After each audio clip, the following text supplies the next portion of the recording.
Bismillahirrahmanirrahim. Assalamualaikum warahmatullahi wabarakatuh. Perkenalkan, nama saya Muhammad Rehan Barak dengan NIM 098. Pada kesempatan kali ini, saya akan menjelaskan terkait dengan alur ataupun sistem peradilan pidana di Indonesia menurut KUHP baru. Eh, Presentasi ini saya jalankan untuk memenuhi tugas dari dosen pengampu mata kuliah Hukum Acara Pidana Khusus. Oke, sebelum jauh, saya akan menjelaskan terkait dengan alur ataupun sistem peradilan pidana di Indonesia menurut KUHP baru. Saya akan menjelaskan ataupun memberikan pengantar sedikit pengantar terkait dengan pengertian, tujuan dan fungsi, sejarah perkembangan, serta nanti di akhir akan saya jelaskan terkait dengan sistem peradilan pidana menurut KUHP lama dibandingkan dengan KUHP baru. Baik, kita akan masuk kepada poin yang pertama, yaitu pengertian sistem peradilan pidana di Indonesia. Nah, apa sih pengertian daripada sistem peradilan pidana atau yang bisa kita singkat juga dengan SPP, yaitu serangkaian mekanisme ataupun prosedur yang dijalankan atau digunakan oleh suatu negara untuk melakukan atau menegakkan hukum pidana serta memelihara ketertiban dan keadilan di masyarakat. Nah, sistem ini juga melibatkan atau meliputi berbagai peran elemen eh, seperti di tingkat pertama yaitu ada kepolisian yang melakukan penyelidikan dan penyidikan, penangkapan tersangka serta menetapkan tersangka. Di antaranya melakukan berita acara pemeriksaan, mengumpulkan alat bukti, menetapkan seseorang sebagai tersangka yang diduga melakukan tindak pidana. Kemudian setelah kepolisian melakukan uh, penyelidikan dan juga penyidikan dan sudah menetapkan sebagai tersangka, berkas tersebut dilimpahkan kepada kejaksaan yang memiliki wewenang untuk melakukan penuntutan. Tapi sebelum melakukan penuntutan dan juga sampai kepada pengadilan, kejaksaan juga melakukan bahasa sederhananya adalah untuk mengcrosscheck kembali berkas yang sudah dilimpahkan oleh kepolisian kepada kejaksaan. Nah, kejaksaan dalam hal ini melakukan penuntutan dan mewakili negara di dalam persidangan. Dalam hal ini adalah jaksa yang ditunjuk sebagai penuntut umum di dalam persidangan. Kemudian, setelah kejaksaan atau penuntut umum cross-check kembali berkas yang sudah dilimpahkan kepada kepolisian, kejaksaan melimpahkan berkas tersebut kepada pengadilan untuk melakukan pemeriksaan fakta atau kebenaran material, serta memutuskan seseorang atau beberapa orang terdakwa yang mungkin terbukti bersalah ataupun tidak bersalah. Selanjutnya akan dilanjutkan atau dilakukan pembinaan oleh lembaga pemasyarakatan yang bertanggung jawab atas pelaksanaan hukuman. Kemudian kita masuk kepada poin yang kedua, tujuan dan fungsi sistem peradilan pidana. Nah, secara umum tujuan sistem peradilan pidana adalah ada dua.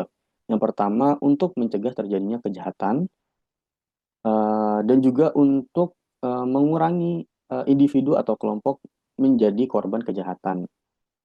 Yang kedua, tujuan dari sistem peradilan pidana adalah untuk menyelesaikan masalah yang terjadi. Dengan demikian, korban ataupun masyarakat yang merasakan secara langsung ataupun tidak langsung merasa aman, yang menunjukkan bahwa keadilan telah dijalankan atau ditegakkan dengan bukti bahwa terdakwa telah diberikan sanksi sesuai dengan perbuatannya. Kemudian, fungsi sistem peradilan pidana mencakup aspek rehabilitasi dan juga resosialisasi. Rehabilitasi yang artinya yaitu untuk melakukan perawatan, mengembalikan, mempertahankan, atau meningkatkan kemampuan fisik, mental, dan kognitif. serta resosialisasi, yaitu upaya untuk mengembalikan penerima pelayanan ke dalam keluarga dan juga masyarakat. Artinya mengembalikan uh, kepada semula. Nah, tidak hanya tujuan, tetapi ada fungsi juga dari sistem peradilan pidana di Indonesia, yaitu diantaranya adalah deterrence. Deterrence adalah memberikan efek jera kepada masyarakat agar tidak melakukan perbuatan yang serupa atau juga memberikan efek jera kepada pelaku yang melakukan tindak pidana. Nah, kita lanjut kepada sejarah perkembangan sistem peradilan pidana di Indonesia. Saat ini yang berlaku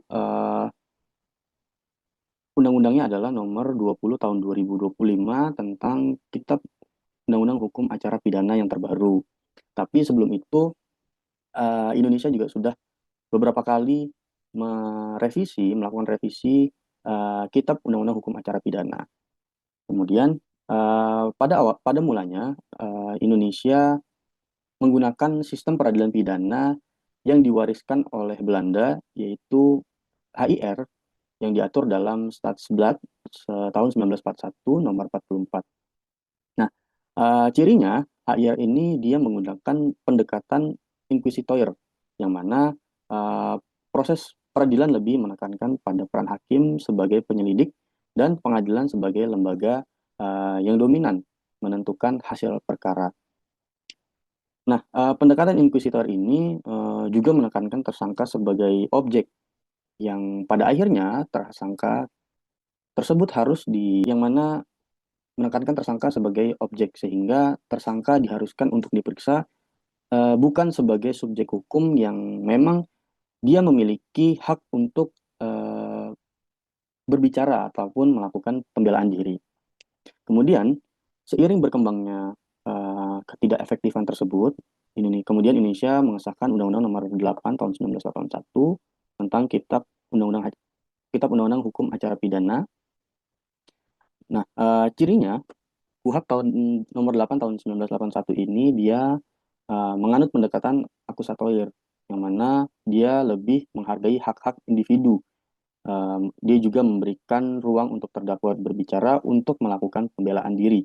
Berbeda dengan pada saat HIR berlaku, itu dia kemudian sehingga pada akhirnya Indonesia mengesahkan undang-undang yang terbaru, Kitab Undang-Undang Hukum Acara Pidana nomor 20 tahun 2025 dengan melakukan perluasan subjek dan kewenangan penyidik dan juga penguatan pengaturan upaya paksa, pra-peradilan, pengakuan bersalah, restoratif justice, penyadapan dan perlindungan hak privasi dan sebagainya.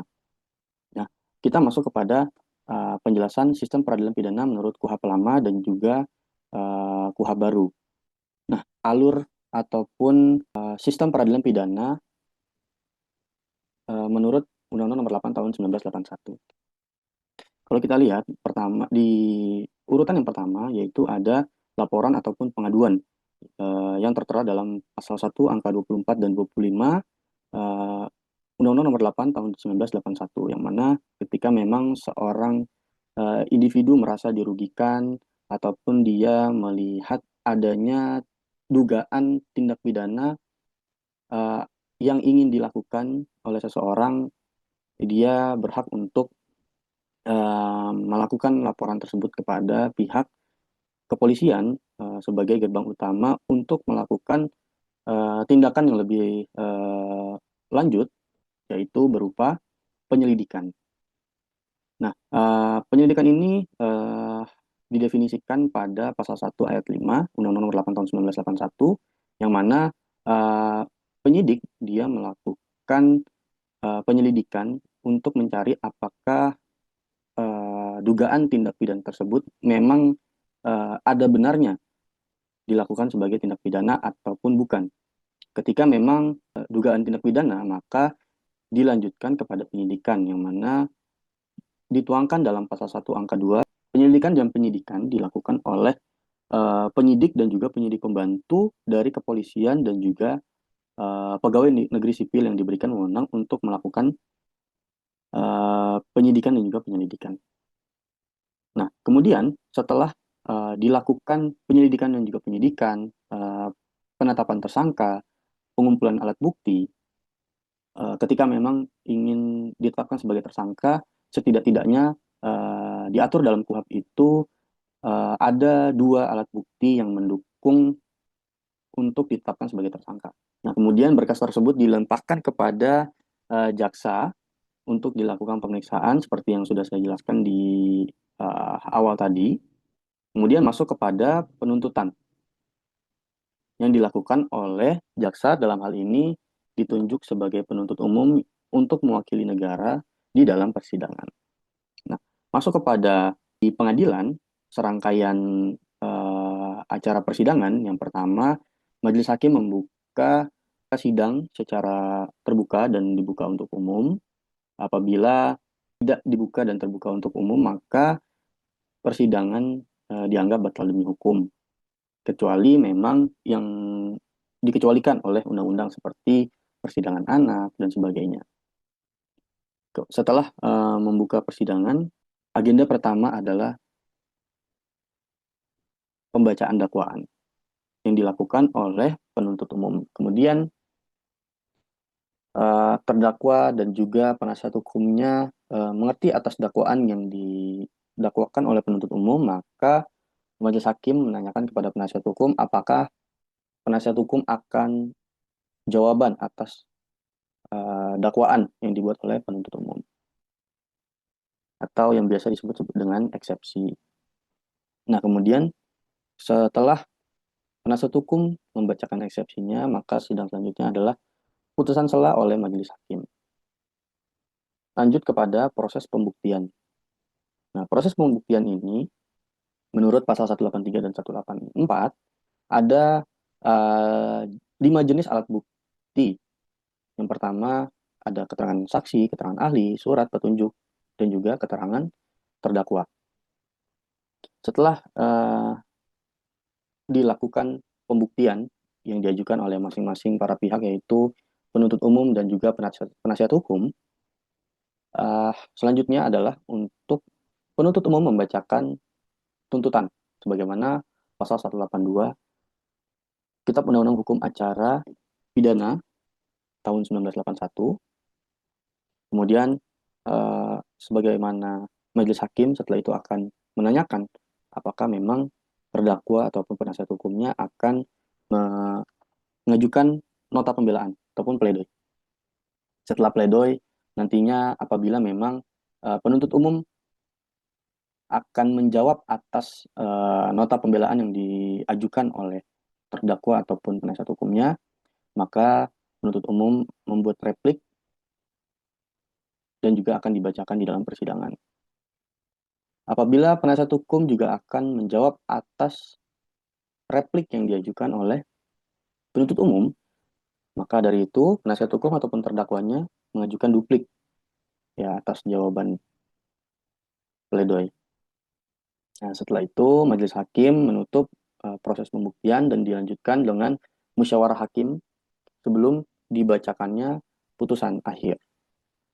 Setelah dimusyawarahkan oleh majelis hakim, maka pembacaan putusan dilakukan dibuka dan terbuka untuk umum dan dibacakan oleh majelis hakim. Apakah putusannya lepas atau bebas? Nah, itu alur peradilan pidana menurut KUHP Undang-Undang Nomor 8 tahun 1981. Kita masuk kepada alur peradilan pidana menurut KUHP yang terbaru, Undang-Undang Nomor 20 tahun 2025. Kalau kita lihat, yang pertama adalah ada laporan atau pengaduan di pasal 1 angka 45. Berbeda dengan pada KUHP nomor 8 tahun 81, yaitu di pasal 1 angka 24 dan 25. Nah, laporan dan pengaduan juga sebagaimana yang sudah saya jelaskan, ya apabila memang seorang individu ataupun kelompok yang merasa dirugikan ataupun melihat adanya dugaan ataupun sudah dilakukannya atau sedang dilakukannya tindak pidana, maka diperbolehkan untuk melakukan laporan ataupun pengaduan kepada kepolisian. Nah, setelah itu, uh, atas laporan ataupun pengaduan, penyidik melakukan penyelidikan. Apabila memang adanya tindak pidana, maka dilanjut kepada proses penyidikan, sebagaimana pasal 1 angka 5 Undang-Undang Nomor 20 Tahun 2025. Nah, yang berbeda, yang melakukan penyelidikan dan penyidikan di Undang-Undang Nomor 20 Tahun 2025, diantaranya ada penyidik, penyidik pembantu, dan juga penyidik tertentu. Penyidik yaitu kepolisian dan juga PNS, penyidik begitupun juga penyidik pembantu, akan tetapi penyidik tertentu yaitu dia yang ditunjuk sesuai dengan peraturan uh, undang-undang ataupun dia sesuai dengan keahliannya. Misalkan korupsi, KPK melakukan penyelidikan-penyidikan ataupun pada perbankan OJK melakukan penyelidikan-penyelidikan. Nah, berbeda dengan Undang-Undang Nomor 8 Tahun 1981 yang mana penyidik hanya dilimitasi pada penyidik dan juga penyidik pembantu yang dilakukan oleh kepolisian dan juga PNS. Ditambah satu di Undang-Undang Nomor 20 Tahun 2025, yaitu sesuai dengan keahliannya. Adanya perluasan peran penyidik. Kemudian, setelah ditetapkan sebagai tersangka, yang mana minimal didukung dengan 2 alat bukti yang kuat, maka berkas tersebut dilimpahkan kepada kejaksaan untuk dilakukan penuntutan oleh uh, penuntut umum. Dalam hal ini adalah penuntut umum. Kemudian sama halnya dengan Undang-Undang Nomor 8 tahun 1981, yaitu agenda sidang pertama adalah pembacaan dakwaan.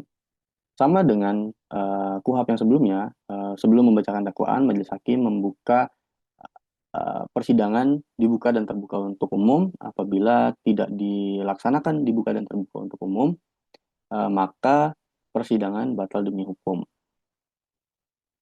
Kemudian ada eksepsi setelah dilakukan pembacaan dakwaan ataupun tangkisan-tangkisan atas dakwaan yang dibacakan oleh penuntut umum. Setelah eksepsi, ada putusan sela. Nah, kemudian apabila lanjut, terdakwa bisa melakukan upaya damai ataupun restoratif justice. Nah, ini juga hal baru di Undang-Undang Nomor 20 Tahun 2025. Eh, Kalau di Undang-Undang Nomor 8 Tahun 1981 itu tidak ada restoratif justice. Nah, ini upaya damai antara terdakwa dan juga orang yang dirugikan. Apabila eh, upaya damai tidak dapat diselesaikan, maka lanjut pada tahap selanjutnya. Tetap pada dakwa yang nantinya akan apakah mau secara sukarela mengakui kesalahan yang telah diperbuat atau plea bargaining. Nah, untuk restoratif justice dan juga untuk restoratif justice, hal ini dikecualikan atau bisa dilakukan hanya pada pidana ringan atau yang biasa juga disebut dengan tipiring tindak pidana ringan yang hukumannya tidak lebih dari 5 tahun, termasuk juga pengakuan bersalah atau plea bargaining. Nah, apabila hakim menerima kesalahannya secara sukarela, maka penuntut umum mengajukan kepada majelis hakim untuk pembuktian secara cepat.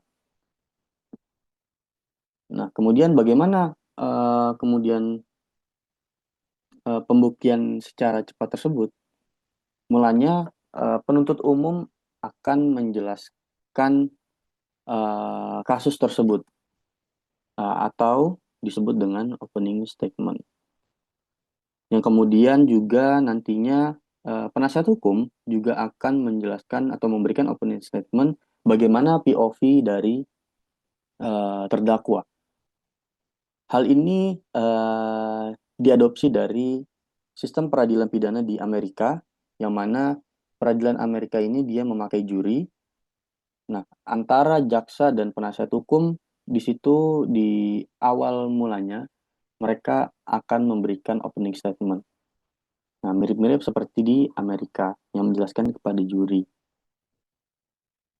Nah, selanjutnya setelah apabila memang dilanjutkan dilanjutkan untuk pembuktian setelah opening statement, maka para pihak akan akan mengajukan para saksi, para ahli, alat bukti, barang bukti. Nah, yang berbeda, yang ada hal baru di Undang-Undang Nomor 20 Tahun 2025, yaitu terkait dengan alat bukti yang tercantum pada pasal 235. Di sini ada 6 jenis alat bukti. Yang pertama, keterangan saksi, keterangan ahli, surat keterangan terdakwa, barang bukti, dan juga bukti elektronik. Berbeda dengan Undang-Undang Nomor 8 Tahun 1981, yang mana hanya ada 5 alat bukti, yaitu pembacaan tuntutan oleh penuntut umum, sama halnya dengan undang-undang yang sebelumnya, tahun Nomor 8 Tahun 1981, pembacaan tuntutan, kemudian pembacaan pledoi yang dilakukan oleh, kemudian apabila memang penuntut umum mau menjawab atas pledoi, maka di umum mengajukan replik yang kemudian akan dibalas melalui duplik oleh penasihat hukum. Setelah itu, dari sidang terakhir, maka eh, majelis hakim akan membacakan putusan akhir. Apabila memang eh, penasihat hukum dan juga terdakwanya merasa keberatan atas putusan yang dijatuhkan oleh majelis hakim, maka diperbolehkan untuk mengajukan banding, yaitu dengan syarat adanya novum baru atau alat bukti baru. Penjelasan dari saya terkait dengan alur peradilan pidana menurut KUHP Undang-Undang Nomor 8 Tahun 2000, tahun 1981 dibandingkan dengan alur peradilan pidana KUHP Undang-Undang Nomor 20 Tahun 2025. Nah, mungkin sekian dari saya. Terima kasih. Mohon maaf apabila ada salah kata. Wassalamualaikum warahmatullahi wabarakatuh.